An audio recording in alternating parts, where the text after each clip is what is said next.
नमस्कार दोस्तों बीते कुछ दिनों से अमित शाह बड़ी सुर्खियों में है।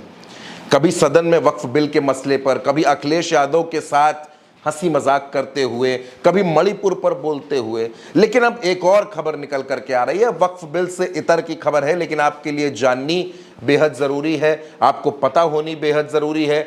आपको यह पता चलना चाहिए कि वक्फ बिल के साथ साथ देश में विदेश में क्या चल रहा है, कहां से टैरिफ लगाया जा रहा है, कहां पोस्टर लग रहे हैं और कहां एक दूसरे के हक छीने जा रहे हैं। दोस्तों, महाराष्ट्र में भारतीय जनता पार्टी की सरकार है, महायुति की सरकार है। वहां की सरकार में एक बड़ा फैसला हो गया। फैसला यह हुआ, मुख्य सचिव ने बाकायदा इसका आदेश जारी किया। फैसला यह हुआ कि अब कोई भी फाइल बिना एकनाथ शिंदे की नजरों से हुए फडणवीस तक नहीं जाएगी। बड़ा किरदार बन गए हैं एकनाथ शिंदे।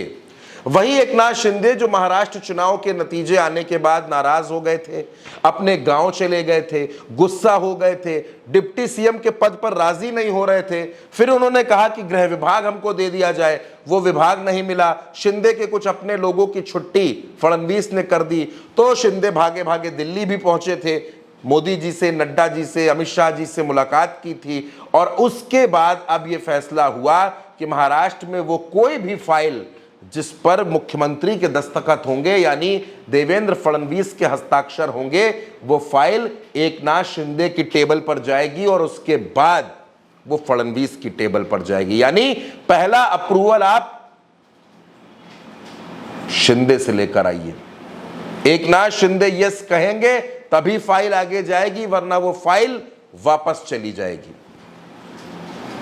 दोस्तों, अभी तक सरकार में यह हो रहा था कि जितनी भी फाइलें थी वो अजीत पवार के पास जाती थी, क्योंकि वो फाइनेंस मिनिस्टर हैं, तो उनके पास फाइल जाती थी। अजीत पवार उस फाइल को देखते थे और उसके बाद वो फाइल आगे बढ़ती थी फडणवीस के लिए। एकनाथ शिंदे का कोई किरदार, कोई रोल इसमें नजर नहीं आता था और इसी वजह से एकनाथ शिंदे बड़े नाराज रहा करते थे, बड़े परेशान रहा करते थे। लेकिन अब भारतीय जनता पार्टी जानती है कि महाराष्ट्र में बहुत जल्द बीएमसी का इलेक्शन आने वाला है। ऐसे में अगर एकनाथ शिंदे नाराज हुए तो इसका नुकसान भारतीय जनता पार्टी को हो सकता है। इसलिए यह फैसला लिया गया कि अजीत पवार के पास तो फाइल जाएगी, वो तो जाएगी क्योंकि वो वित्त मंत्री हैं, फाइनेंस मिनिस्टर हैं, तो बजट तो उन्हीं को जारी करना है, आवंटन तो वहीं से होना है। तो उसके बाद वो फाइल अब सीधे देवेंद्र फडणवीस के पास ना जाकर अब वो फाइल एकनाथ शिंदे के पास जाएगी।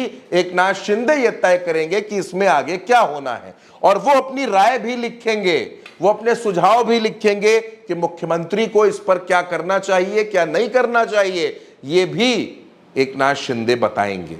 दोस्तों, एकनाथ शिंदे महाराष्ट्र के मुख्यमंत्री रहे हैं और जब वो मुख्यमंत्री थे तो नियम यह था कि फाइलें पहले अजीत पवार के पास जाती थी, फिर फडणवीस के पास जाती थी, फिर एकनाथ शिंदे के पास आती थी। अब यही चक्र बदल गया है।